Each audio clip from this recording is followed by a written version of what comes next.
بسم الله الرحمن الرحيم. رب اشرح لي صدري ويسر لي أمري واحلل عقدة من لساني يفقه قولي. رب زدني علما اللهم فقهنا في الدين يا مقلب القلوب ثبت قلبي على دينك. اللهم اهدني وسددني. اللهم اجعل عملي كله صالحا واجعله لوجهك خالصا ولا تجعل لأحد فيه شيئا. السلام علیکم ورحمۃ اللہ وبرکاتہ. ہم نے طہارت کے مسائل میں غسل کے مسائل شروع کیے ہوئے ہیں اور اس میں سے کچھ ہم نے لاسٹ ٹائم کیے تھے اور باقی انشاءاللہ ہم آج مکمل کریں گے. غسل کے بعد دوبارہ وضو کی ضرورت نہیں ہوتی کیونکہ جو غسل کا اصل طریقہ ہے اس میں ہی وضو آ جاتا ہے. غسل کرتے ہوئے کوئی ایسا امر پیش آ جائے جس کی وجہ سے آپ کا وضو نہ رہے تو دوبارہ سے وضو کرنا ہوگا. جیسے کہ وضو ٹوٹ گیا ہے یا شرمگاہ کو ہاتھ لگ گیا ہے. جو اصل ہمیں طریقہ بتایا گیا اس میں تو پہلے خود کو اچھی طرح دھو کے صاف کر کے وضو کر کے پھر غسل ہوگا. تو اس میں تو آٹومیٹیکلی پہلے ہی آپ نے خود کو دھو لیا صاف کر لیا جو ضرورت تھی. لیکن اگر آپ غسل کے دوران کچھ ایسا کریں گے پھر ظاہر سی بات ہے کہ آپ کو دوبارہ سے کرنا پڑے گا.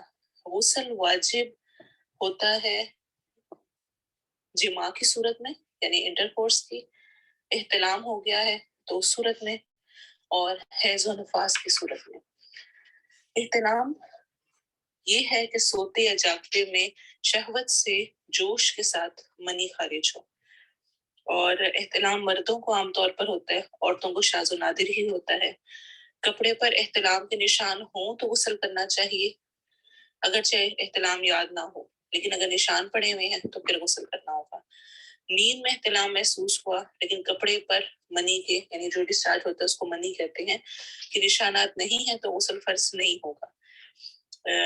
ترمذی اور ابن ماجہ اور ابو داؤد کی روایت میں آتا ہے، عائشہ رضی اللہ عنہا فرماتی ہیں نبی صلی اللہ علیہ وسلم سے اس شخص کے متعلق پوچھا گیا جو کپڑوں پر تری دیکھے جبکہ اسے احتلام یاد نہ ہو تو آپ صلی اللہ علیہ وسلم نے فرمایا اسے غسل کرنا چاہیے.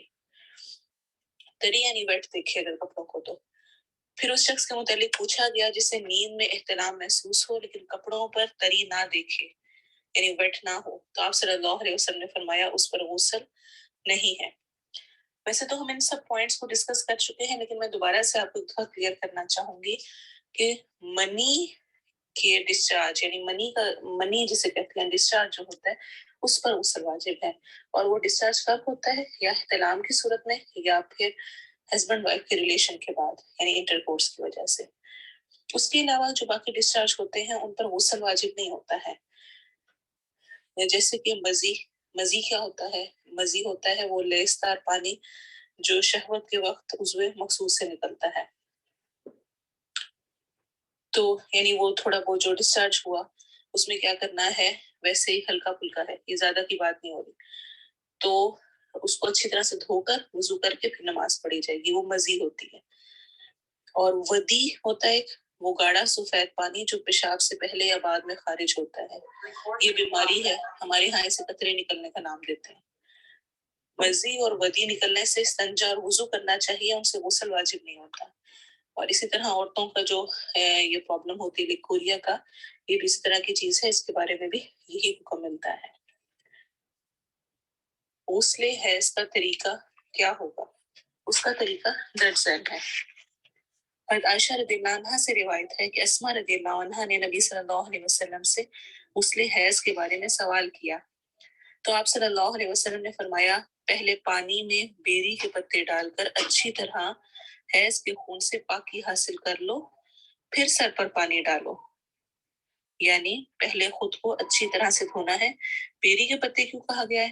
تاکہ وہ اچھی طرح سے صفائی کر دے. آج کل کوئی بھی جس طرح آپ یوز کر سکتے ہیں جو بھی کلیننگ کے لیے ڈفرینٹ طرح کی چیزیں موجود ہیں، اس سے خود کو اچھی طرح صاف کرنا چاہیے. یہاں پر اس پوائنٹ کو بھی ذہن میں رکھیں کہ ہم اپنے باقی پورے جسم پہ بہت سارے صابن اور سوپ ڈفرینٹ اور واش اور سب کچھ یوز کر رہے ہوتے ہیں، لیکن جو اصل جگہ ہوتی ہے جہاں سے اس قسم کے ڈسچارج ہو رہے ہوتے ہیں جو کہ اسمیل والے ہوتے ہیں اور اسمیل کا باعث بنتے ہیں، اس جگہ کو کبھی بھی ہم کسی چیز سے دھوتے نہیں ہیں۔ ہاں یہ ہے کہ ایسے چیزیں یوز نہیں کرنی چاہیے۔ آج کل کے جو پروڈکٹس آ رہے ہوتے ہیں ان میں بہت سارا کچھ آرٹیفیشل ہوتا ہے کہ وہ آپ کی اسکن کو خراب کرے، انفیکشن کا باعث بنے، لیکن جس طرح بیبی واش ہوتا ہے یا کوئی بھی اس طرح کی چیز ہو سکتی ہے جو کہ بہت لائٹ ہو یا جس میں کوئی زیادہ کیمیکلز نہ ہو، ان سے خود کو ضرور اس جگہ کو خاص طور پہ دھونا، صاف کرنا چاہیے تاکہ کسی قسم کی وہاں پر اسمیل نہ رہے۔ اور اس کے بعد پھر اس وقت ہمارے ہاں بہت سارے ایسی چیزیں بھی موجود ہیں کہ جن کو اب یوز کرتے ہوئے اس اسمیل کو ختم کر سکتے ہیں، لیکن جو ہمارے ریلیشنز ہوتے ہیں نا، خاص طور پہ ہسبینڈ وائف کے اعتبار سے، اس میں یہ چیزیں بہت میٹر کرتی ہیں، ان کا خیال رکھا جانا چاہیے۔ آپ کی وجہ سے آپ کی ساتھی کو تکلیف نہیں ہونی چاہیے، تو ان چیزوں کو خاص طور پہ صاف ستھرا رکھنا، اس کے لیے طریقے اختیار کرنا، اچھی طرح سے کرنا یہ ضروری ہے۔ تو آپ صلی اللہ علیہ وسلم نے فرمایا پہلے پانی میں بیری کے پتے ڈال کر اچھی طرح حیض کے خون سے پاکی حاصل کر لو، یعنی خود کو اچھی طرح صاف کر لینا ہے، پھر سر پر پانی ڈالو اور خوب اچھی طرح ملو تاکہ پانی بالوں کی جڑوں تک پہنچ جائے، یعنی اب اس طرح کرنا ہے کہ پانی صحیح طرح پہنچے، پھر سارے بدن پر پانی بہاؤ، پھر خوشبو لگی ہوئی روئی کا باہا لے کر اس سے پاکی کرو، یعنی ہمیں سنت میں ملتا ہے کہ کوئی خوشبو وہاں پہ لگائی جائے۔ حضرت اسما نے عرض کیا روئی کے پھائے سے پاکی کس طرح، یعنی روئی کا وہ لے کر کاٹن سی خوشبو والی، اس سے کس طرح پاکی ہوگی، انہیں سمجھ نہیں آئی۔ تو آپ صلی اللہ علیہ وسلم نے فرمایا سبحان اللہ، پاکی کرو۔ حضرت عائشہ نے آہستہ سے بتایا کہ حیض کی جگہ پر لگا دے، یعنی اس جگہ کو پرفیوم جو بھی اس طرح کی چیز ہے، جیسے میں نے پہلے کہا کہ بہت تیز کیمیکل اس طرح کے یوز نہیں کرنے چاہیے، لیکن ارد گرد کی جگہ اس کو اچھی طرح صاف کرنا، اور یہ سنت میں ہمیں کہا گیا ہے تاکہ کسی قسم کی اسمیل نہ رہے۔ پھر اسما رضی اللہ عنہا نے غسل جنابت کا سوال کیا تو آپ صلی اللہ علیہ وسلم نے فرمایا پہلے پانی سے اچھی طرح شرمگاہ ہونی چاہیے، پھر سر پر اچھی طرح پانی ڈال کر ملنا چاہیے تاکہ پانی بالوں کی جڑوں تک پہنچ جائے، پھر پورے بدن پر پانی ڈالو۔ حضرت عائشہ رضی اللہ عنہا یہ حدیث بیان کر کے کہتی ہیں کہ انصار کی عورتیں بھی کیا خوب عورتیں ہیں کہ دین کی بات پوچھنے میں شرم محسوس نہیں کرتی، اسے مسلم نے روایت کیا ہے، یعنی ان کو جس چیز میں تھوڑا سا بھی تردد ہوا، سمجھ نہیں آئی، وہ انہوں نے پوچھا۔ تو سمپلی طریقہ ذہن میں رکھیں، سب سے پہلے ہاتھ دھونے اور اچھی طرح سے خود کو صاف کرنا ہے، شرمگاہ دھو لینی ہے، پھر وضو کرنا ہے۔ وضو سنت میں غسل حیض، غسل جنابت، جو غسل فرض ہے خاص طور پر ان کا حصہ ہے، لیکن عام معمول میں بھی غسل میں ہمیں یہی خیال رکھنا چاہیے کہ پہلے وضو کر لیا جائے، اس کے بعد سر پہ پانی ڈالا جائے اور پھر جسم پہ پانی ڈالا جائے۔ کچھ روایات ہمیں بتاتی ہیں کہ آپ صلی اللہ علیہ وسلم وضو باقی سارا پہلے کر لیتے اور پاؤں آخر میں دھوتے، کیونکہ وہاں پہ کچی زمین تھی تو پاؤں دوبارہ سے کچھ نہ کچھ لگ جاتا، تو آپ دونوں طرح سے کر سکتے ہیں، پورا وضو پہلے یا پھر باقی وضو کر کے سارا نہا کے آخر میں پاؤں دھو لیے۔ تو بہرحال یہ سنت طریقہ ہے، اس کے مطابق ہی غسل ہونا چاہیے۔ سب سے پہلے خود کو اچھی طرح پاک صاف کرنا، پھر وضو کرنا اور پھر سر پہ پانی بہانا اور پھر جسم پہ۔ یہ سنت طریقہ ہے ہر قسم کے غسل کا، چاہے وہ حیض و نفاس کا ہو، چاہے احتلام کے بعد کیا جائے، چاہے جماع کے بعد ہو۔ اس کے علاوہ بھی کچھ مختلف ہمیں مسنون اور مستحب غسل ملتے ہیں کچھ مواقع پر، ان کو بھی ہم انشاءاللہ ڈسکس کریں گے۔ عورت کے سر کے بالوں کی جڑوں میں چوٹی کھولے بغیر، یعنی جو بھی آپ نے اسٹائل بنایا ہو، بال اکٹھے کیے ہوئے کسی بھی طرح سے پانی پہنچ سکے تو کھولنا ضروری نہیں، لیکن اگر نہ پہنچ سکے تو کھولنا ضروری ہے۔ حضرت ام سلمہ رضی اللہ عنہا کہتی ہیں کہ میں نے عرض کیا اللہ کے رسول میں اپنے سر پر چوٹی باندھتی ہوں، کیا غسل جنابت کے لیے کھول لیا کروں؟ آپ صلی اللہ علیہ وسلم نے ارشاد فرمایا نہیں، سر پر 3 لفظ ڈال لینا کافی ہے، اس کے بعد سارے بدن پر پانی بہا کر پاک ہو سکتی ہو، اسے مسلم نے روایت کیا ہے۔ حضرت عائشہ سے روایت ہے کہ جب وہ غسل حیض کرنے لگیں تو آپ صلی اللہ علیہ وسلم نے فرمایا اپنے بال کھول اور غسل کر لو، اسے ابن ماجہ نے روایت کیا ہے۔ غسل حیض یا غسل جنابت یا عام غسل کے دوران کلمہ شہادت پڑھنا یا ایمان کی صفات پڑھنا سنت سے ثابت نہیں، یعنی کچھ بھی پڑھ کر خود کو پاک کرنا ایسا کچھ نہیں ملتا۔ جمعے کے روز غسل کرنا مسنون ہے، سنت سے ثابت ہے، تو جمعے کے دن کوشش کرنی چاہیے کہ غسل کر لیا جائے۔ عبداللہ بن عمر رضی اللہ عنہما فرماتے ہیں کہ نبی صلی اللہ علیہ وسلم نے فرمایا جب کوئی نماز جمعہ کے لیے آئے تو غسل کر کے آئے، اسے بخاری اور مسلم نے روایت کیا ہے۔ میت کو غسل دینے کے بعد بھی غسل کرنا مستحب ہے، یعنی افضل ہے، پسندیدہ ہے، کر لیا جائے تو اچھی بات ہے۔ اگر کوئی نہیں بھی کرتا تو اس میں کوئی ایسی بات نہیں ہے۔ ہمیں یہ روایات میں ملتا ہے، ابن عمر فرماتے ہیں ہم میت کو غسل دیتے، پھر ہم میں سے بعض غسل کرتے اور بعض نہ کرتے۔ السنن الکبریٰ بیہقی کی روایت ہے اور دارقطنی میں بھی یہ موجود ہے اور صحیح حدیث ہے، تو یعنی دونوں طرح کیا جا سکتا ہے۔ غیر مسلم اگر اسلام قبول کرے تو اس پر غسل واجب ہے، اسے غسل کرنا چاہیے، تو اس کے بارے میں اس کو کہنا چاہیے۔ حضرت قیس بن عاصم رضی اللہ عنہ کہتے ہیں کہ جب وہ اس مسلمان ہوئے، جب وہ اسلام لائے تو نبی صلی اللہ علیہ وسلم نے انہیں پانی اور بیری کے پتوں سے غسل کرنے کا حکم دیا۔ اسے احمد، ابو داؤد، نسائی اور ترمذی نے روایت کیا ہے۔ پھر اسی طرح عیدین کے روز غسل کرنا چاہیے۔ نافع کہتے ہیں کہ ابن عمر رضی اللہ عنہما عید الفطر کے روز عیدگاہ جانے سے پہلے غسل کیا کرتے تھے، اور ایسے ہی علی رضی اللہ عنہ نے فرمایا جمعہ، عرفہ، قربانی اور عید الفطر کے دن غسل کرنا چاہیے، تو پسندیدہ ہے کہ ان مواقع پر غسل کیا جائے۔ اسی طرح سے احرام کا غسل، زید بن ثابت سے روایت ہے کہ حج کا احرام باندھتے وقت نبی صلی اللہ علیہ وسلم نے غسل فرمایا، اس کا مطلب ہے اس موقع پر بھی غسل کیا جائے گا۔ اور ایک روایت میں آتا ہے کہ مکے میں داخل ہوتے وقت بھی غسل کرنا مسنون ہے۔ نافع رحمہ اللہ فرماتے ہیں عبداللہ بن عمر رضی اللہ عنہما مکہ میں داخل ہونے سے پہلے ذی طویٰ میں رات بسر کرتے، حتیٰ کہ صبح نماز پڑھتے اور غسل کرتے، پھر مکہ میں دن کے وقت داخل ہوتے، اور فرماتے نبی صلی اللہ علیہ وسلم ایسے ہی کیا کرتے تھے۔ پھر غسل کے لیے پردے کا اہتمام کرنا انتہائی ضروری ہے۔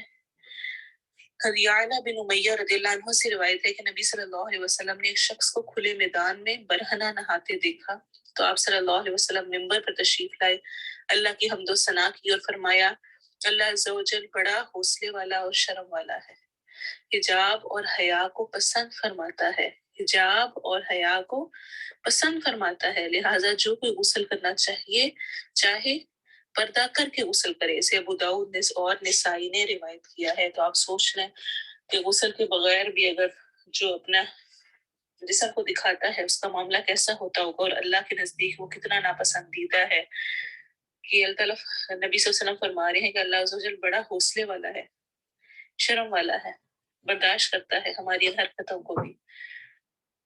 پھر عورت کے لیے کسی عورت کو اور مرد کے لیے کسی مرد کو غسل کرتے ہوئے دیکھنا منع ہے۔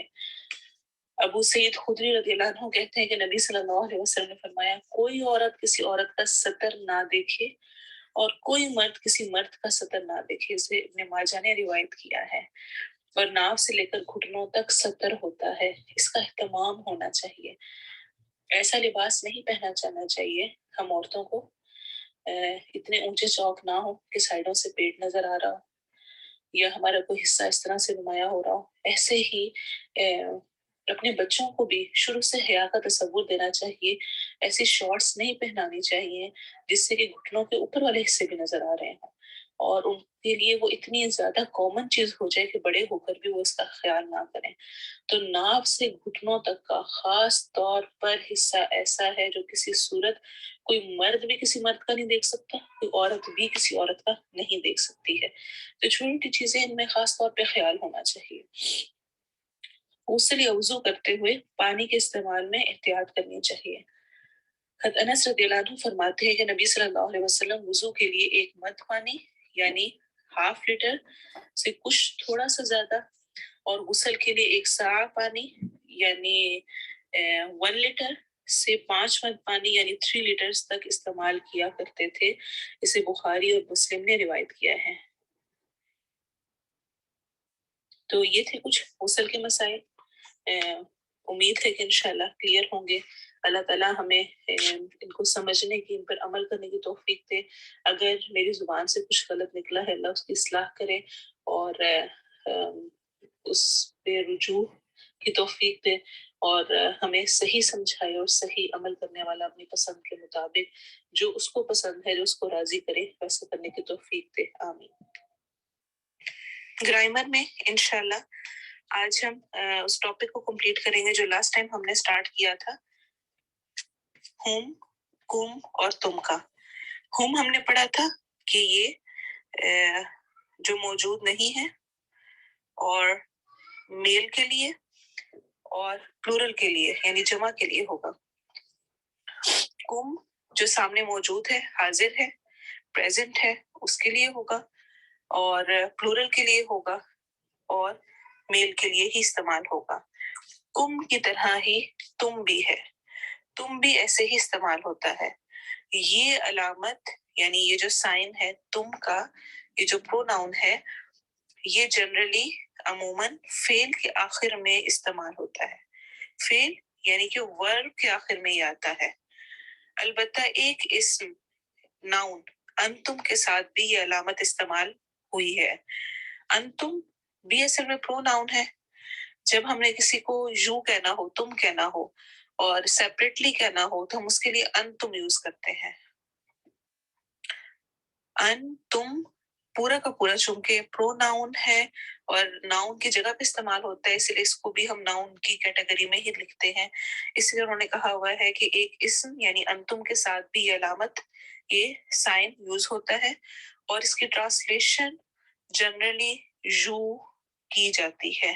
تم سب نے کیا جاتا ہے. مثلاً ظلمتم، you all did wrong. ظلمتم. آمنتم، you all believed. تم سب ایمان لائے. کسبتم، تم سب نے کمایا. حسبتم، تم سب نے گمان کیا. یا قوم انکم ظلمتم انفسکم، اے میری قوم بے شک تم نے، انکم بے شک تم نے، ظلمتم ظلم کیا تم نے، انفسکم اپنے نفسوں پر، یا تمہارے نفسوں پر. ہم ٹرانسلیشن میں کہتے ہیں کہ اپنے نفسوں پر، صحیح اس کو بتانے کے لیے. ایسے ہی لئن شکرتم، البتہ اگر شکر تم البتہ اگر شکر کرو گے تم، لأزیدنکم البتہ میں زیادہ دوں گا، ضرور، نون یہاں پر شد کے ساتھ، ضرور، کم تمہیں. ایسے ہی وَلَئِن كَفَرْتُمْ، اور البتہ اگر کفر کیا تم نے. ٹھیک ہو گیا. اب نوٹ ہے، اگر ہم اور انتم کے بعد، ہم اور انتم کے بعد ال والا اسم ہو تو اس صورت میں تاکید یعنی ہی کا مفہوم شامل ہو جاتا ہے، یعنی ہم اس پر اور زیادہ زور دیتے ہیں اور اگلے لفظ سے ملاتے ہوئے ان دونوں کے میم پر پیش آ جاتی ہے. مثلا اصحاب الجنتی هم الفائزون، اصحاب الجنہ جنت کے ساتھی، ہم وہی، الفائزون کامیاب ہونے والے ہیں. they are the ones، اس پر سٹریس ہم اور زیادہ اس پہ زور دے کے تاکید کے ساتھ پڑھتے ہیں. وَأَنْتُمُ الْأَعْلَوْنَ، اور تم غالب رہو گے، ان کنتم مؤمنین اگر تم مومن ہوئے. تو ہم نے کیا پڑھا ہے کہ اگر ہم یا انتم کے بعد والا جو ورڈ ہے اس پر الف لام آ رہا ہے تو اس صورت میں لاسٹ والا جو میم ہے اس پر ضمہ آ جائے گی، پیش آ جائے گی. اسی لیے ہم اصحاب الجنت، ہم فائزون نہیں ہے، ہم الفائزون ہو گیا ہے. ایسے ہی وہ انتم الاعلون نہیں ہے، وہ انتم الاعلون. اصل میں یہ انتم اور ہم ہی تھا لیکن اگلے الف لام کی وجہ سے اس طرح ہو گیا ہے.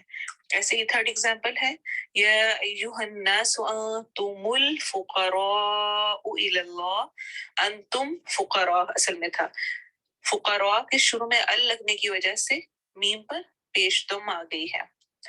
اگر تم کے ساتھ کسی اور علامت کے لگانے کی ضرورت ہو تو پھر دونوں علامتوں کے درمیان واو کا اضافہ کرنا لازمی ہوتا ہے. ٹھیک ہے، اگر تم کہیں پر ہے اور اس کو ہم نے جوائن کرنا ہے، ملانا ہے کسی اور ورڈ کے ساتھ کسی اور پروناؤن کے ساتھ ہم ملانا چاہتے ہیں تم کو، تو ہم ڈائریکٹلی نہیں ملا سکتے، ہمیں واو کا ایڈیشن کرنا ہوگا ان بٹوین۔ اس صورت میں تم کی میم کو پیش دے دیتے ہیں، یعنی دم آ جاتی ہے تم کی میم پر۔ کیسے ہوگا؟ جیسے کہ ہے قتل تموہ، اصل میں یہ تھا قتل تم اور پھر تھا ہو، قتل کیا تم سب نے ہو اسے۔ اب جب ہم نے ان کو ملانا چاہا، قتل ان سب نے، تم سب نے اسے قتل کیا، تو کیا ہو جائے گا؟ تم کے آگے واو لگ جائے گا اور میم کے اوپر پیش دم آ جائے گی۔ قتل تموہ، اصل میں یہ تم تھا، اگلے پروناؤن کے ساتھ ملانے کے لیے ہم نے واو ایڈ کیا ہے۔ ہوپ فلی آپ کو سمجھ آ گئی ہوگی۔ قتل تموہ، تم سب نے قتل کیا اسے، تو قتل تم، قتل کیا تم سب نے ہو اسے۔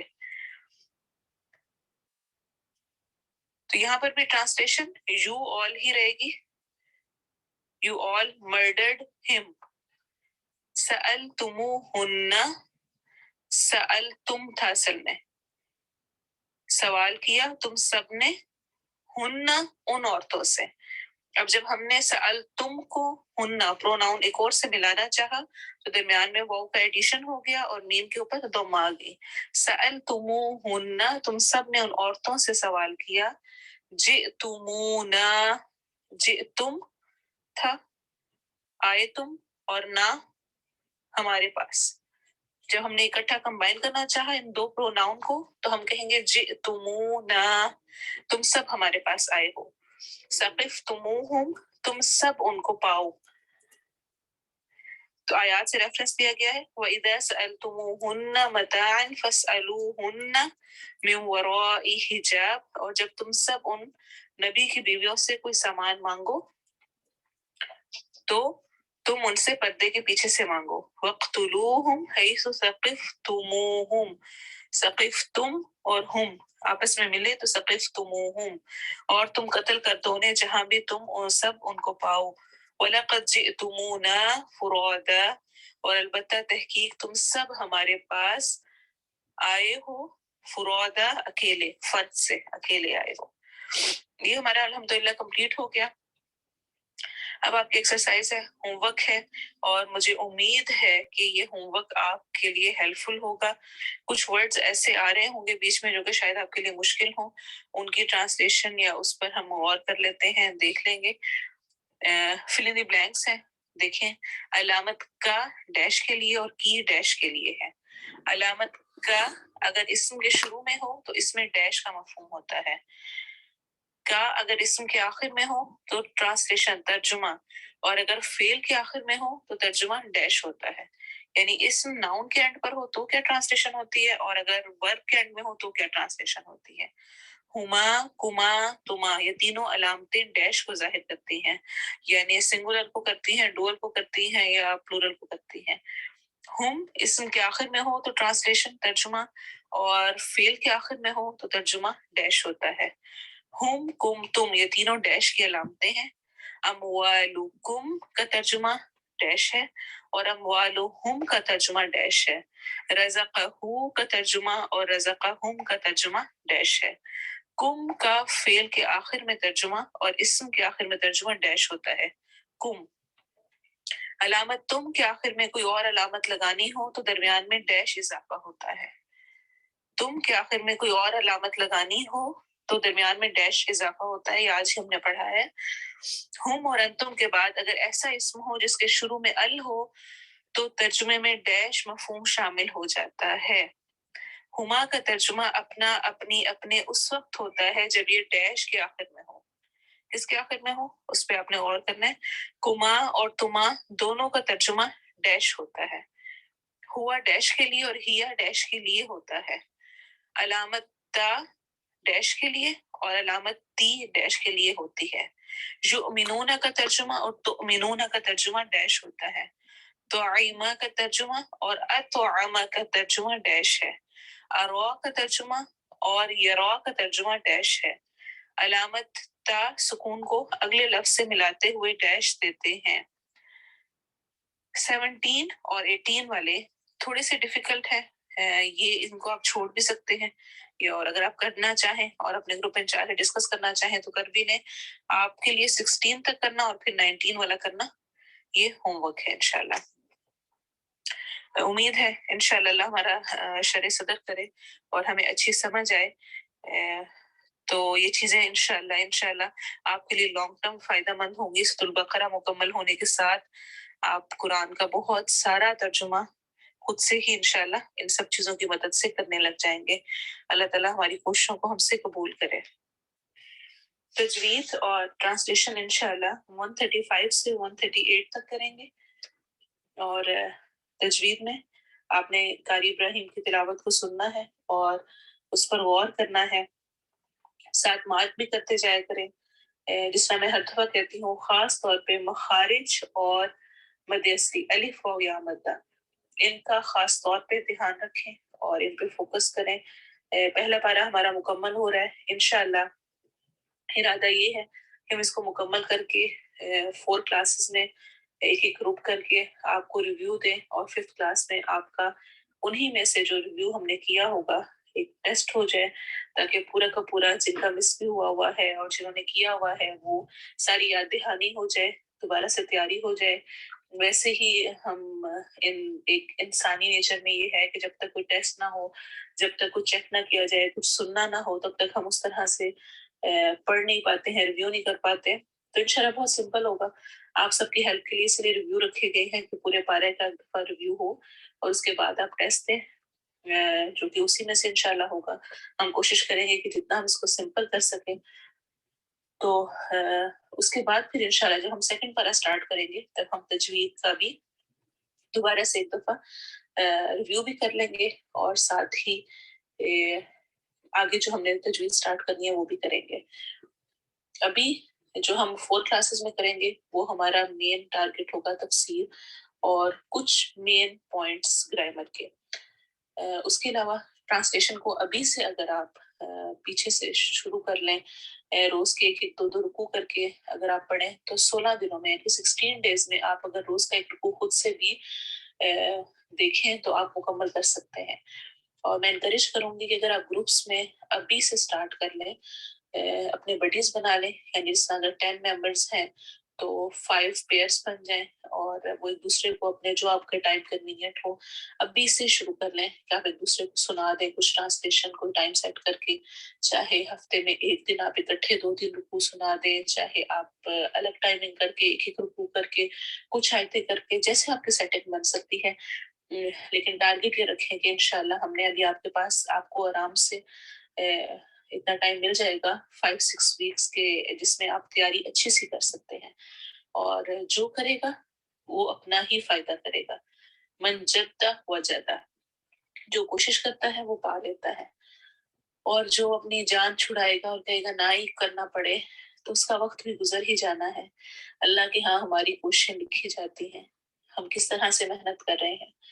مومن کی زندگی میں کبھی بھی ریسٹ ٹائم نہیں ہوتا، نہیں پتا وہ ریسٹ ٹائم ہی میری آخری لمحہ ہو، اور اسی لمحے میں میں چلی جاؤں تو جیسی موت ویسے ہی حشر میں اٹھائے جانا ہے، اور جیسا اٹھائے جائیں گے ویسا ہی انجام ہوگا۔ تو یہ جو ہمارا ایک چیز ہے کہ ریلیکسیشن میں رہنا، اور ابھی تھوڑا ریسٹ کر لیں، ابھی یہ کام کر لیں، ابھی یہ چھٹیاں انجوائے کر لیں، ابھی فلاں کر لیں، اس کے بعد کریں گے، اس سے ہمیں بہت زیادہ نکلنے کی ضرورت ہے۔ اللہ تعالیٰ ہمیں ہمت دے، توفیق دے کہ جس طرح رب تعالیٰ کی نعمتوں کو ہم انگنت نعمتوں کو بغیر کسی بریک کے یوز کرتے ہیں، ویسے ہی ہم اس کی عبادات کو بھی وداؤٹ بریک کرنے والے ہیں۔ آمین۔ قاری ابراہیم کی تلاوت سنیں۔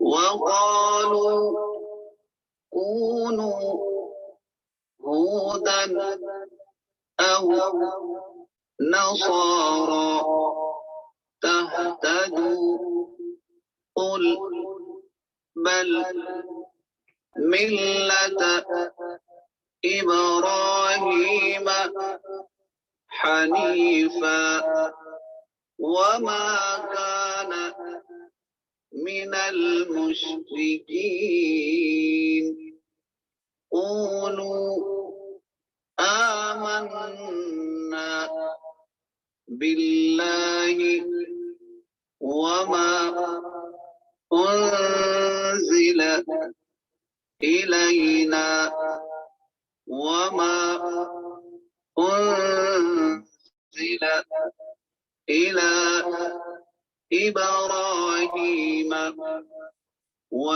وإسماعيل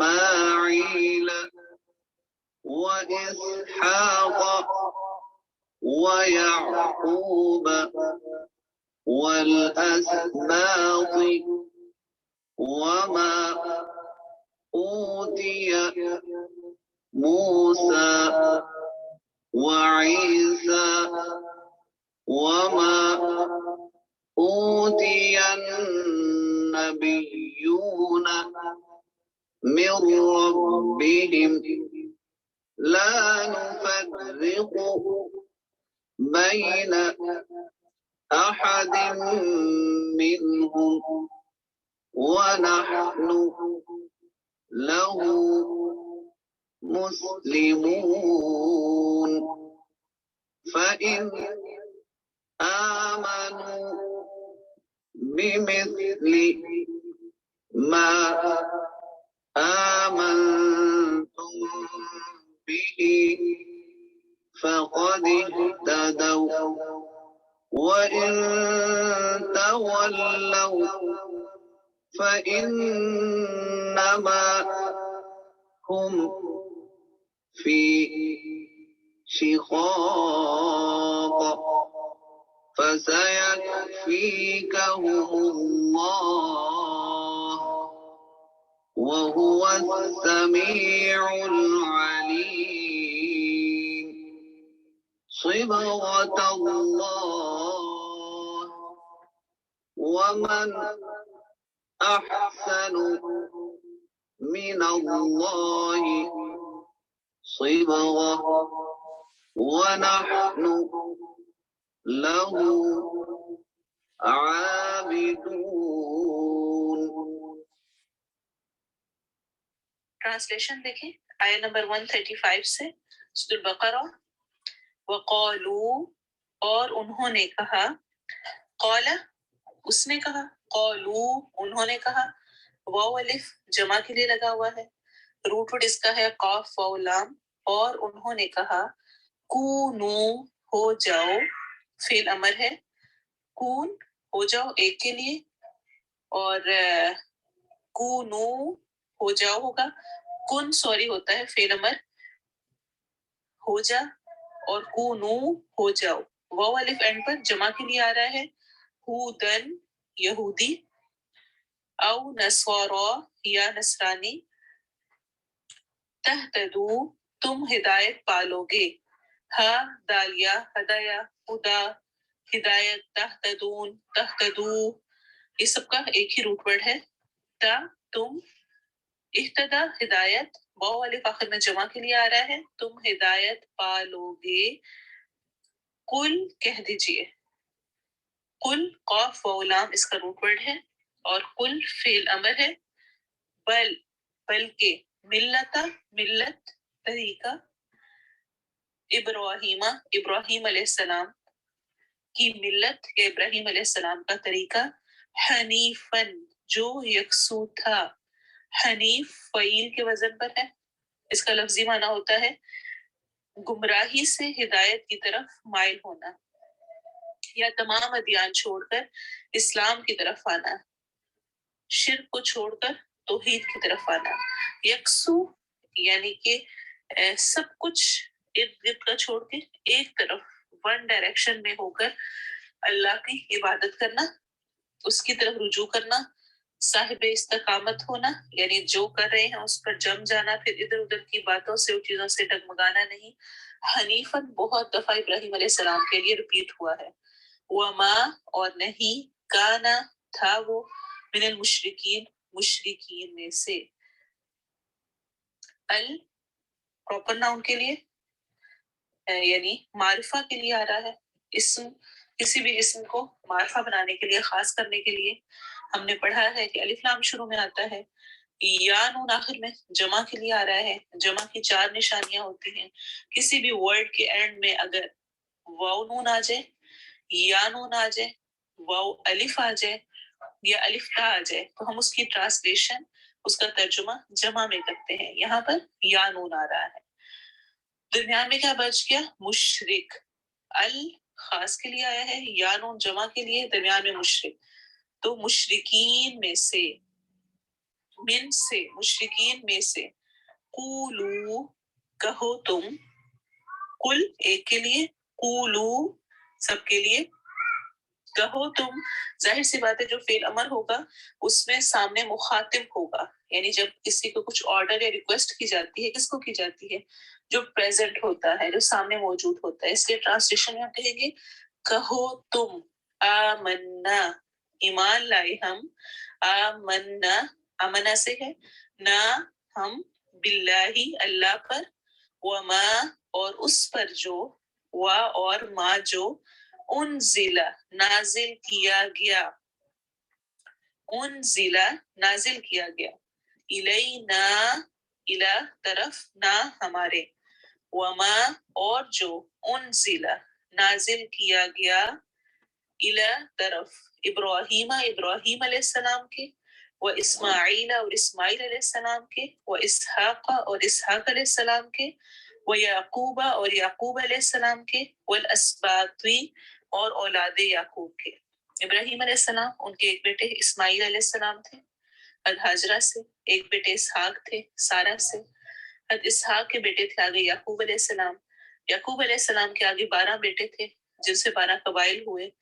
اسباط سبت کی جمع ہے اصل میں، اور اس کا مطلب اولاد بھی ہوتا ہے، قبیلہ بھی ہوتا ہے. یعنی جو آگے آنے والی اولاد ہے ان پر جو نازل ہوا، اور یہ 12 قبائل یعنی بنی اسرائیل کی جتنی قومیں تھیں جو ان پر نازل ہوا اس پر ایمان لائے. وما اور جو اوتیا دیے گئے، عطایا حمزہ عطایا اس کا روٹ ورڈ ہے، موسیٰ موسیٰ علیہ السلام، وعیسیٰ اور عیسیٰ علیہ السلام، وما اور جو اوتیا دیے گئے، عطایا روٹ ورڈ ہے، النبیون تمام انبیاء، ال شروع میں خاص کرنے کے لیے، واو نون آخر میں جمع کے لیے، درمیان میں نبی ہے، اس لیے ہم اس کی ٹرانسلیشن تمام انبیاء کر رہے ہیں. من سے، ربی رب ہم ان کے، من ربہم اپنے رب کی طرف سے. اصل میں تو ہم کا ہم نے پڑھا تھا ان کے رب ہونا چاہیے، لیکن یہاں پر ٹرانسلیشن میں جب ہم محاورہ کر رہے ہوتے ہیں تو اکارڈنگ ٹو دا کانٹیکسٹ ہمیں خود ہی سمجھ آ جاتی ہے کہ ہم اس کی ٹرانسلیشن کریں گے اپنے رب کی طرف سے. لا نہیں، نفرقو ہم فرق کرتے، نون شروع میں ہم جانتے ہیں فعل مضارع کی نشانی ہے. فعل مضارع کیا ہوتا ہے؟ ایسا ورب، ایسا فعل جو کہ پریزنٹ اور فیوچر ٹینس کو شو کرتا ہے، اور اس کی فعل مضارع کی 4 نشانیاں ہوتی ہیں، 4 اس کے سمٹمز ہوتے ہیں، 4 ایسی علامتیں ہیں جن سے کہ سائنس ہیں جس سے ہم اس کو پہچان سکتے ہیں کہ ان کے سٹارٹ میں یا تا رہا ہوتا ہے، یا یا نون یا الف، اور یہاں پر یہ نون آ رہا ہے. لا نفرق نہیں ہم فرق کرتے، بینا درمیان، احد کسی ایک کے، حمزہ حادال احد، منہم ان میں سے. نفرق فرق یفرق تفریق سے ہے، فرق کرنا، اردو میں بھی ہم یہ ورڈ یوز کرتے ہیں، اسی سے یہ ہے. نہیں ہم فرق کرتے درمیان کسی ایک کے، من سے، ہم ان میں سے، ونحن اور ہم، نحن ہم کے لیے ہوتا ہے. جب ساتھ مل کر آتا ہے تو شروع میں نون لگ جاتا ہے، کبھی کبھی اینڈ پہ نون الف لگ جاتا ہے، اور جب اکیلے ہم نے کہنا ہو ہم تو اس کے لیے ہم نحنو کا ورڈ یوز کرتے ہیں. وَنَحْنُ اور ہم لہو اسی کے لیے، مسلمون فرما بردار ہیں. نحنو کیا ہوگا؟ کیا خیال ہے آپ کا؟ ناؤن ہے یعنی اسم ہے یا ورب ہے یا کوئی حرف ہے؟ نحنو اسم ہوگا، ناؤن ہوگا. ہر وہ چیز جو کہ ناؤن ہے یا ناؤن کی جگہ پر استعمال ہوتی ہے وہ ناؤن ہی کنسیڈر ہوتی ہے. اور مسلمون، سین لام میم سلامہ، مسلم اور وہ آخر میں جمع کے لیے آ رہا ہے تو فرما بردار ہیں، یعنی ہم سب اسی کے لیے فرما بردار ہیں۔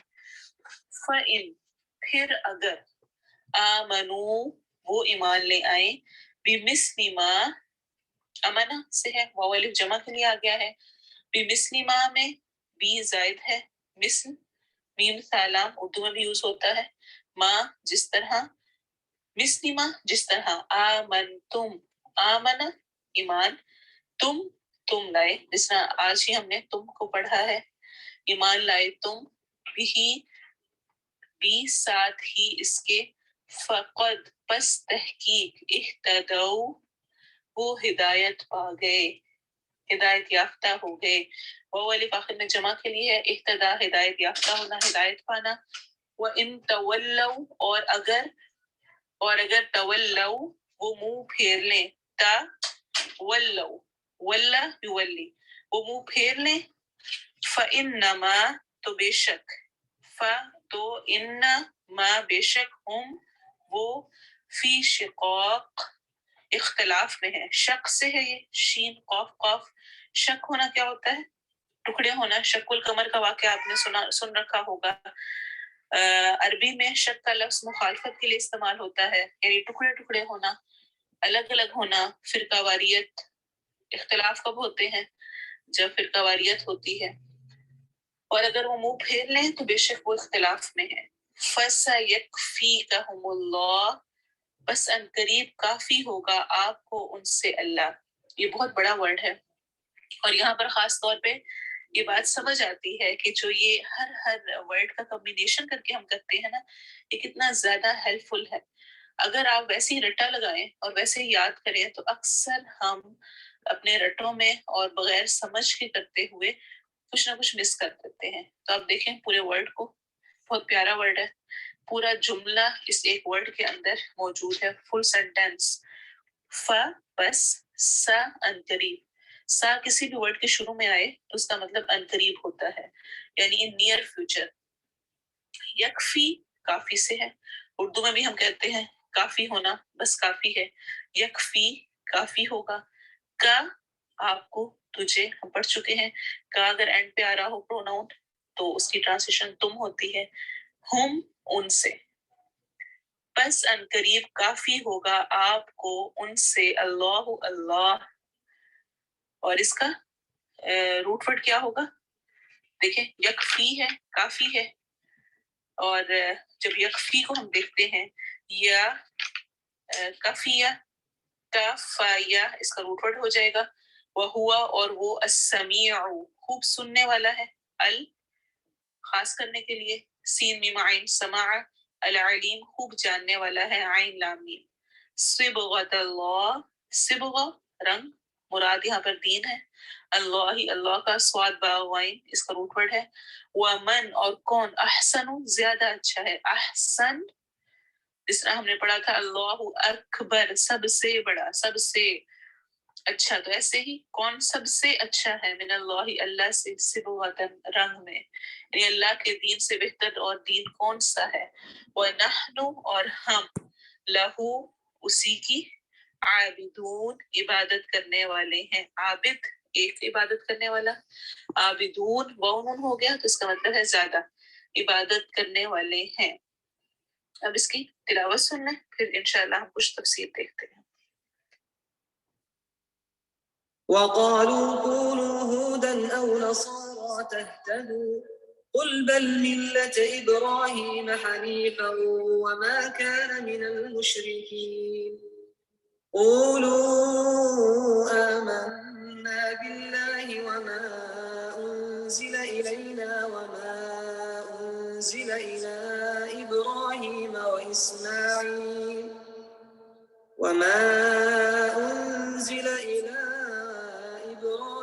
وإسماعيل وإسحاق ويعقوب والأسباط وما أوتي موسى وعيسى وما أوتي النبيون من ربهم لا نفرق بين أحد منهم ونحن له مسلمون فإن آمنوا بمثل ما آمنتم به فقد اهتدوا وإن تولوا فإنما هم في شقاق فسيكفيكهم الله وهو السميع العليم صبغة الله ومن أحسن من الله صبغة ونحن له عابدون.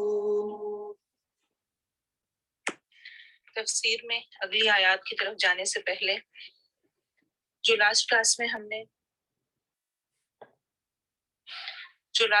ہم نے بات کی اور جن آیات کی تفسیر کی تھی ان میں سے خاص طور پہ آیہ نمبر 131 اذ قال له ربه اسلم قال اسلمت لرب العالمین.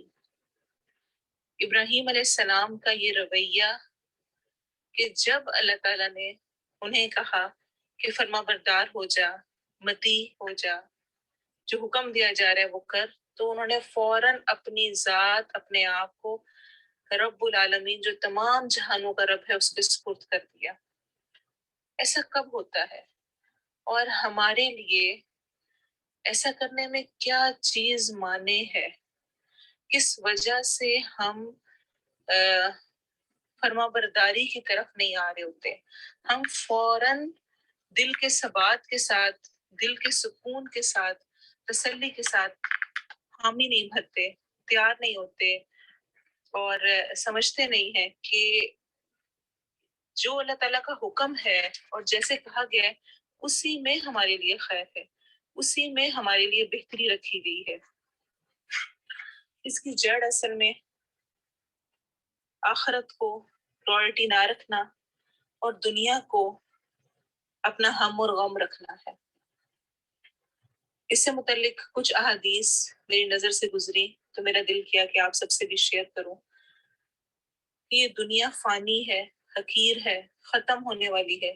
ہم اس پر بہت دفعہ بات کر چکے ہیں، لیکن اس کی بار بار یاد دہانی کی ضرورت ہے کہ آخرت جو کہ ہمیشہ رہنے والی زندگی ہے، اگر میری نظر اس پر رہے گی، اگر میرے لیے وہ ترجیح نمبر 1، پرائرٹی نمبر 1 ہو جائے گی، تو پھر آٹومیٹیکلی دنیا کے جھمیلوں اور دنیا کی چیزوں میں پھنس کر ہم آخرت کو یا اللہ تعالیٰ کی ذات کو پیچھے نہیں کریں گے. آپ دیکھیں دنیا فانی ہے، ختم ہو جانے والی ہے، اس کی ہمیں قرآن میں بے شمار مثالیں ملتی ہیں. اللہ تعالیٰ نے مثالیں دے دے کے سمجھایا ہے کہ دنیا کی زندگی کھیتی کی طرح ہے، اس پر چند دن کے لیے بہار آتی ہے پھر خزاں آ جاتی ہے. اسی طرح دنیا کی زندگی چند لمحوں کا کھیل تماشا ہے، لعب و لہو ہے اور اس نے ختم ہو جانا ہے. اور اسی طرح سے قیامت کے دن انسان جب دنیا کی زندگی کو دیکھے گا تو وہ یہ جان لے گا کہ وہ ایک گھڑی یا زیادہ سے زیادہ ایک پہر جتنی دنیا میں وقت گزار کر آیا ہے. پھر آپ صلی اللہ علیہ وسلم کی حدیث بھی ہمیں بتاتی ہیں کہ کن فی الدنیا کأنک غریب او عابر سبیل. آپ صلی اللہ علیہ وسلم نے فرمایا دنیا میں ایک پردیسی، ایک اسٹرینجر کی طرح زندگی بسر کرو یا ایک مسافر کی طرح. جو اسٹرینجر ہوتا ہے، ایک پردیسی ہوتا ہے، جیسے دوسری جگہ گیا ہوا ہے، کچھ عرصے کے لیے واپسی اس نے کر لینی ہے.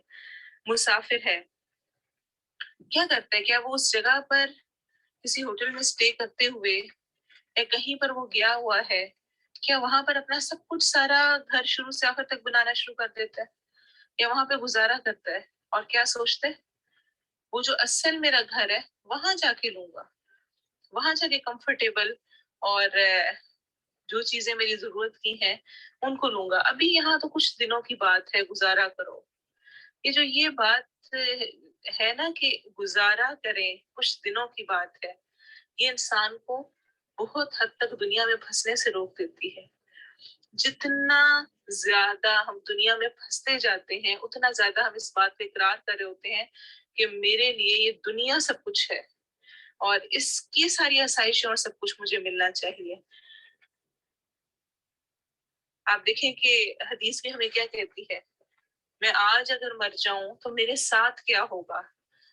میرے گھر کا سب سامان، سب کچھ جو کچھ میں نے لیا ہوا ہے، جس کے پیچھے میری بھاگ دوڑ ہے، اس میں سے کچھ بھی میرے ساتھ نہیں ہونا. جس کی خاطر میں اپنے گھر سے اپنے وقت میں سے وقت نہیں نکال رہی ہوتی کہ بہت مصروفیت ہے، اس نے ختم ہو جانا ہے۔ آپ صلی اللہ علیہ وسلم نے فرمایا ہر مرد اور عورت کے 3 دوست ہیں۔ پہلا دوست کہتا ہے میں دنیا میں تیرے ساتھ ہوں، جو کچھ چاہے لے لے اور جو چاہے چھوڑ دے، یہ اس کا مال ہے، یعنی مال ملا ہے اسے اب جو مرضی لے، جو چاہے چھوڑ دے۔ دوسرا دوست وہ ہے جو اسے کہتا ہے میں تیرے ساتھ ہوں، لیکن جب تو فرشتے کے دروازے یعنی موت پر پہنچے گا تو میں تمہیں چھوڑ دوں گا۔ یہ دوست اس کے خادم اور اہل و عیال ہیں۔ کہاں تک جاتے ہیں اہل و عیال؟ بہت بھی کوئی جتنی مرضی محبت ہو، گھر میں میت کوئی بھی نہیں رکھتا، کتنے دن رکھ لے گا؟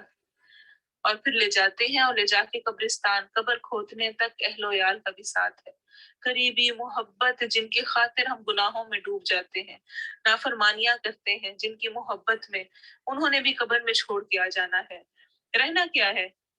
نبی صلی اللہ علیہ وسلم فرماتے ہیں تیسرا دوست کہتا ہے میں مستقل ہمیشہ تیرے ساتھ ہوں، جہاں کہیں بھی تو آئے یا جائے، اور یہ اس کا عمل ہے۔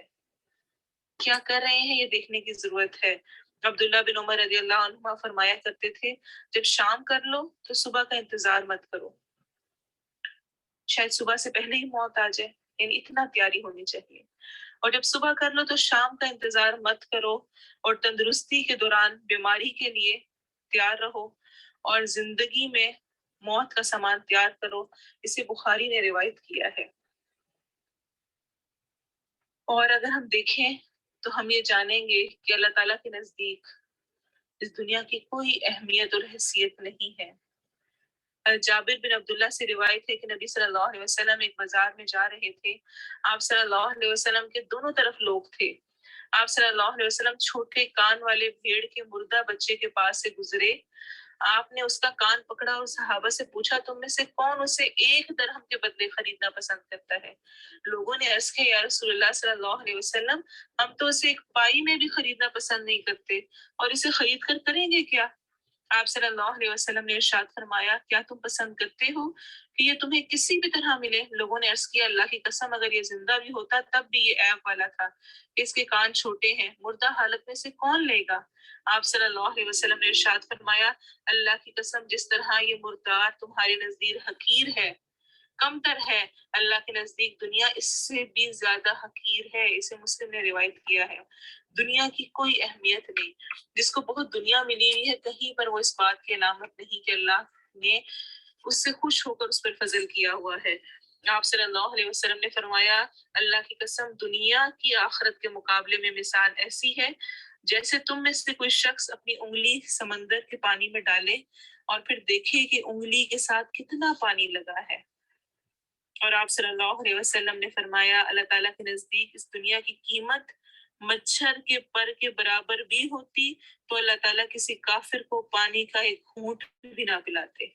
اسے ترمذی نے روایت کیا ہے۔ یعنی اللہ کے نزدیک اتنی سی بھی اس کی اہمیت نہیں ہے، جو چاہے جیسے چاہے لے، وہ دنیا جس کے آگے پیچھے ہم مرے جاتے ہیں، جس کی فکر میں ہم دن رات ڈوبے ہوئے ہیں، جن کی عیش و عشرت میں اور انہی چیزوں میں ہم پھنسے رہتے ہیں۔ فلاں ڈریس کسی طرح مل جائے، فلاں جولری لے لوں، فلاں فرنیچر لے لوں، فلاں برتن ہو، فلاں مشینری ہو، ایسا گھر بنا ہوا ہو اور اس کے اندر یہ لوازمات ہوں، یہ چیزیں موجود ہوں۔ ہمیں حدیث کیا بتاتی ہے؟ ضروریات زندگی کیا ہے؟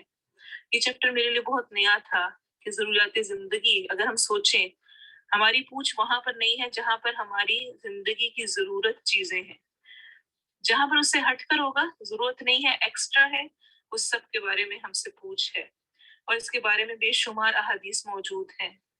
جیسے کہ آتا ہے آپ صلی اللہ علیہ وسلم نے فرمایا جو شخص صبح تندرست اٹھے، صحت کے ساتھ اٹھے، کوئی بیماری نہیں ہے آپ کو، اور اس سے اپنے اہل و عیال میں امن میسر ہو، پرسکون ہے، امن ہے، کسی کی طرف سے کوئی خدشہ پریشانی نہیں ہے، کوئی ڈر نہیں ہے، اور اس کے پاس 1 دن کی ضرورت کے مطابق روزی بھی ہو، 1 دن یعنی جس دن اٹھا ہے اس دن کا کھانا پینا اس کے گھر میں موجود ہے، پڑا ہوا ہے، تو گویا اس کے لیے ساری دنیا اکٹھی کر دی گئی، یعنی اس کو گویا پوری دنیا ہی مل گئی۔ اسے ابن ماجہ نے روایت کیا ہے۔ سبحان اللہ۔ یا ہم اتنے پہ راضی ہو جاتے ہیں؟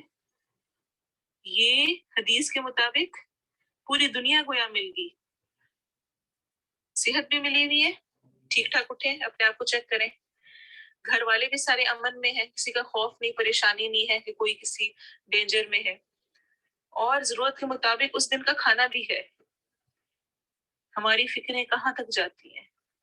پتہ نہیں اب یہ جاب کتنا عرصہ چلے گی، پھر پتہ نہیں اس کے بعد کیا ہوگا، اس ایک مہینے کے بعد دوسرے مہینے کیا ہوگا، اس سال تو گزارا کر لیں گے، اگلے سال کیا ہوگا، فلاں بچہ ہے اب، اور اگر بچہ آ گیا تو پھر اس کی روزی روٹی کیسے پوری ہوگی، اور کیا کیا فکریں نہیں ہم نے پالی نہیں۔ اور حدیث کہہ رہی ہے ایک دن کا بھی کھانا میسر ہے تو گویا ساری دنیا اکٹھی کر دی گئی ہے۔ اور آپ صلی اللہ علیہ وسلم کی خدمت میں عبداللہ بن شغیر حاضر ہوئے۔ آپ اس وقت سورۃ الہاکم التکاثر کی تلاوت فرما رہے تھے۔ آپ صلی اللہ علیہ وسلم نے ارشاد فرمایا، ابن آدم کہتا ہے میرا مال، میرا مال۔ اے ابن آدم، تیرا مال اس سے زیادہ کیا ہے کہ جو تو نے کھا لیا وہ ختم ہو گیا، جو تو نے پہن لیا وہ بوسیدہ ہو گیا، اور جو صدقہ کیا وہ بچا لیا۔ اسے مسلم نے روایت کیا ہے۔ جو میرے پاس جو کچھ پڑا ہوا ہے اس میں سے صرف وہ میرے کام کا ہے جو کہ یا تو میں یوز کرتی ہوں، پہننے میں یوز کر رہی ہوں، ایسا نہیں کہ 20 جوڑے پڑے ہوئے ہیں اور اس میں سے یوز 4-5 ہوتے ہیں، باقی سارے بس پڑے ہوئے ہیں، اور وہ سال بعد میں نکالتی ہوں، ہر گرمیوں میں کہتی ہوں اچھا اب سردیوں میں آئندہ پہنوں گی، آئندہ کہتی ہوں اب پھر پہنوں گی، اب فیشن ختم ہو گیا، اب رنگ خراب ہو رہا ہے، اب کسی کو دے دیتی ہوں، چلو دیکھوں گی کیا کرنا ہے۔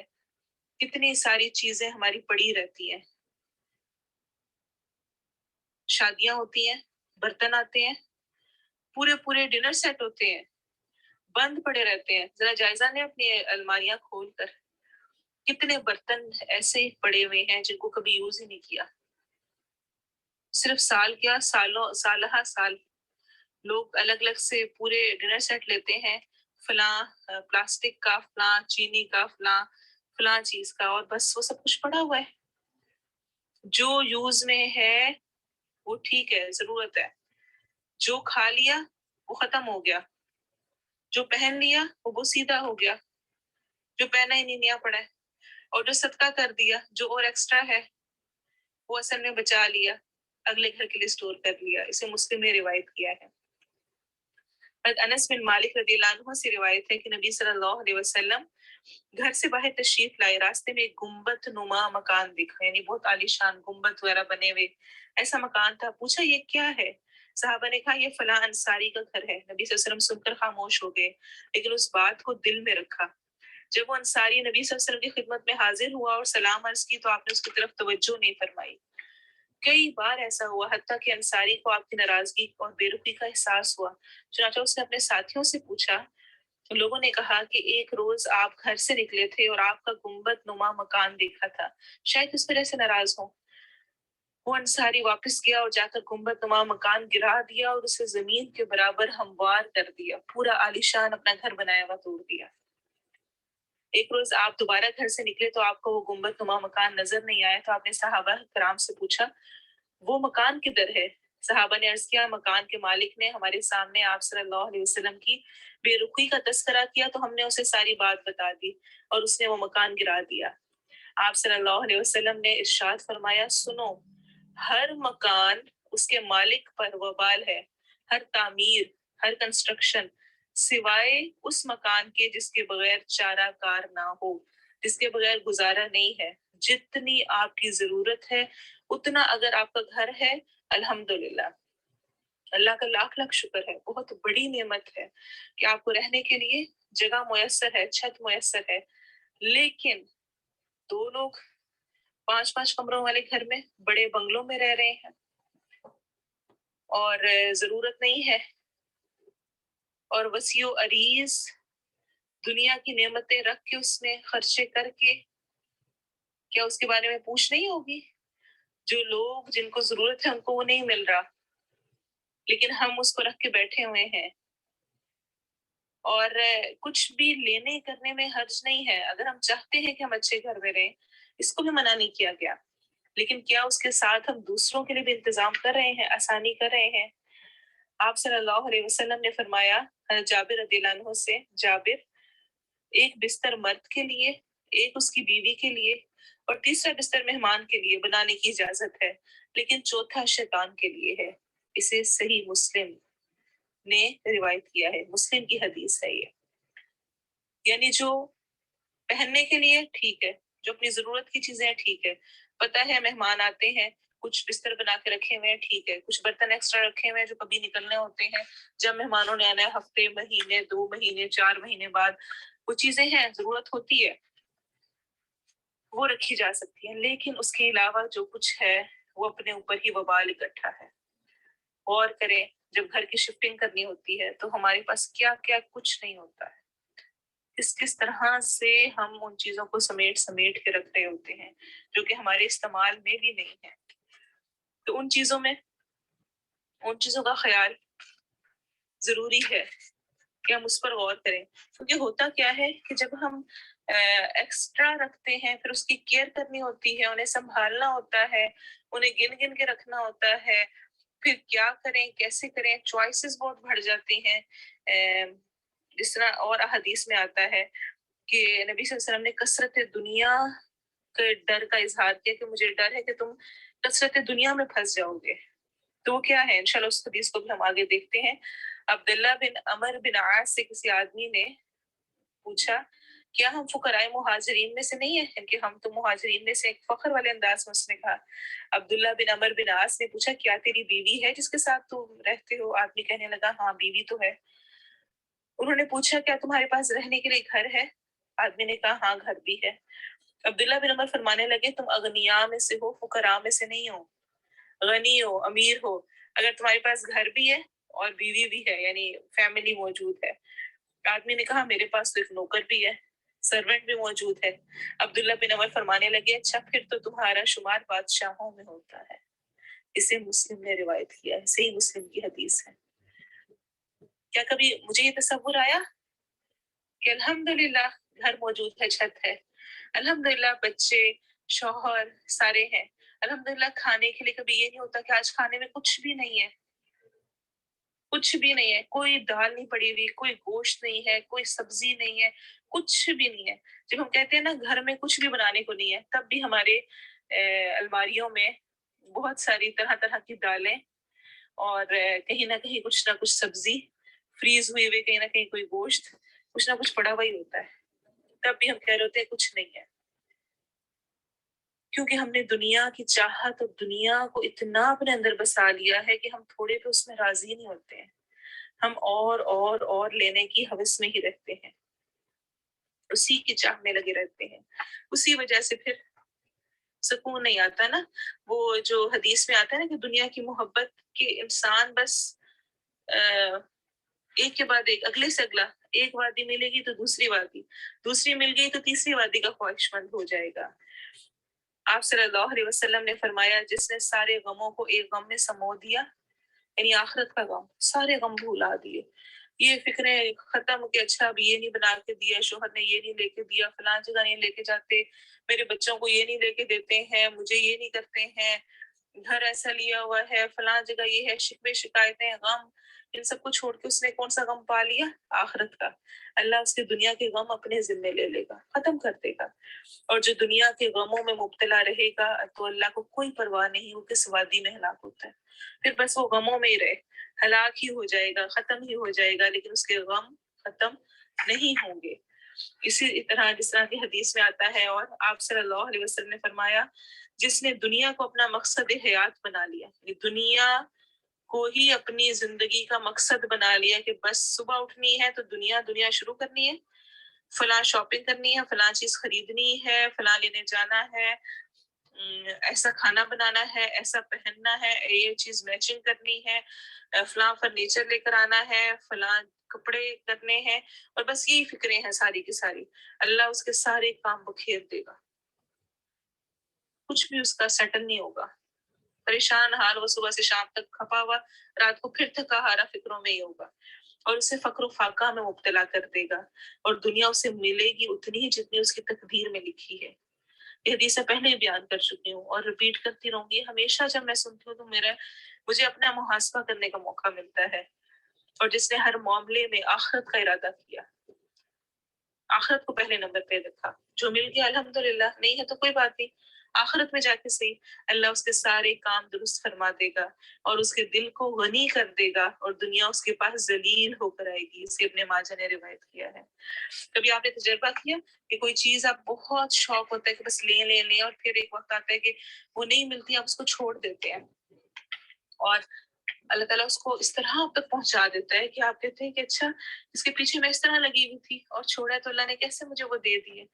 اور ایسے حقیقتاً ہوتا ہے. آپ صلی اللہ علیہ وسلم نے فرمایا بکریوں کے ریوڑ میں چھوڑے گئے 2 بھوکے بھیڑیے اتنا جانی نقصان نہیں کرتے جتنا مال اور منصب کی حرص اور لالچ رکھنے والا آدمی اپنے دین کو نقصان پہنچاتا ہے. جس کو مال کمانے کی اور اپنی ایک سٹیٹس رکھنے کی جو لالچ ہے کہ میں سب سے بیسٹ، وہ جتنا اپنے دین کا نقصان کرتا ہے اتنا بھوکے بیڑیے بھی نقصان نہیں کرتے ہیں. نبی صلی اللہ علیہ وسلم نے فرمایا، اللہ ارشاد فرماتا ہے، اے ابن آدم تو اپنے آپ کو میری عبادت کے لیے فارغ کر لے، میں تیرا سینہ غنا سے بھر دوں گا، قناعت دے دوں گا، پرسکون کر دوں گا، جو ہوگا جتنا ہوگا اس پہ سکون آ جائے گا اور تیرا فقر و فاقہ دور کر دوں گا. لیکن اگر تو نے اپنے آپ کو میری عبادت کے لیے فارغ نہیں کیا تو میں تجھے دنیا کے دھندوں میں پھنسا دوں گا. اللہ ہمیں معاف کرے، اللہ نہ کرے ہمارے لیے کوئی سزا ہو. اور تیرا فقر و فاقہ دور نہیں کروں گا، اسے ترمذی نے روایت کیا ہے. بہت سخت حدیث ہے، کہیں ہم اس میں تو نہیں پھنسے ہوئے، کہیں ان چیزوں میں ہی تو نہیں لگے ہوئے. اور قیامت کے قرب قیامت کی نشانیاں ہیں کہ لوگ اپنا دین ایمان دنیا کے لیے بیچیں گے. صبح مسلمان ہوں گے، شام کو کافر ہوں گے. آپ صلی اللہ علیہ وسلم نے فرمایا، ابن آدم کہتا ہے میرا مال، جس طرح میں نے آپ کو پہلے یہ حدیث سنائی. جو کھایا ہے وہ ہضم کر لیا، جو پہن لیا پرانا کر لیا، اصل جو صدقہ کیا وہی بچنے والا ہے. اور آپ نے وہ مشہور روایت بھی سنی ہوگی ترمذی کی، حضرت عائشہ سے روایت ہے کہ انہوں نے بکری ذبح کی. نبی صلی اللہ علیہ وسلم نے پوچھا بکری سے کتنا گوشت باقی بچا ہے؟ عائشہ نے عرض کیا بس ایک بازو بچا ہے، باقی سب صدقہ کر دیا. آپ صلی اللہ علیہ وسلم نے ارشاد فرمایا سارا بچ گیا سوائے بازو پہ. جو اللہ کی راہ میں دے دیا، جو مجھے صلاحیتیں ملی ہوئی ہیں، جو مجھے عقل و شعور ملا ہوا ہے، جو مجھے وقت ملا ہوا ہے، جو میں سیکھ سکتی ہوں، پڑھ سکتی ہوں، سکھا سکتی ہوں، آگے پہنچا سکتی ہوں، جو کچھ ملا ہوا ہے اور جسے میں اللہ کی راہ میں لگا رہی ہوں، اصل میں وہی اپنے لیے بچا رہی ہوں اور وہی میرے لیے سب کچھ ہے. اور اسی طرح بے شمار اور احادیث ہیں. وقت کی کمی ہے، انشاءاللہ آئندہ موقع ہوا تو پھر دوبارہ ہم اس ٹاپک کو ضرور ڈسکس کریں گے. اصل چیز ایک یاد دہانی تھی کہ اسلمت لرب العالمین کے لیے یہ چیز سمجھنا انتہائی ضروری ہے کہ دنیا ختم ہو جانی ہے. آج اللہ تعالیٰ کی فرما برداری کر لی تو اس میں 100% فائدہ میرا ہے، کسی اور کا نہیں. اللہ تعالیٰ ہمیں دنیا کو دوسرے نمبر پہ لانے کی اور آخرت کو پہلے نمبر پہ، اور اس کی چیزوں کو، اس کو، ان فکروں کو پالنے والا بنائے، دنیا کی فکروں کو ختم کرے. اور پریکٹیکلی کیا کچھ ایسا ہوتا ہے جس میں ہم دنیا کو فرسٹ نمبر پہ رکھتے ہیں اور آخرت کو سیکنڈ پہ کر دیتے ہیں. یہ میں ضرور چاہوں گی کہ آپ شیئر کریں، آپ کے ذہن میں کوئی آئے تو بھی ضرور گروپ میں اس کو بھی مینشن کریں. اور آپ کو یہ حدیث سن کر کیا سیکھا، کیا سمجھ آیا اور آپ نے اس پر پھر عمل کیسے کیا، اس کو آپ جب گروپ اوپن ہوتا ہے تو اس میں ضرور شیئر کر دیا کریں. اللہ تعالیٰ ہم سب سے قبول کرے. سبحانک اللہم و بحمدک اشہد ان لا الہ الا انت استغفرک و اتوب الیک. سبحان ربک رب العزت عما یصفون وسلام علی المرسلین والحمد للہ رب العالمین. والعصر ان الانسان لفی خسر الا الذین آمنوا وعملوا الصالحات وتواصوا بالحق وتواصوا بالصبر. السلام علیکم ورحمۃ اللہ وبرکاتہ.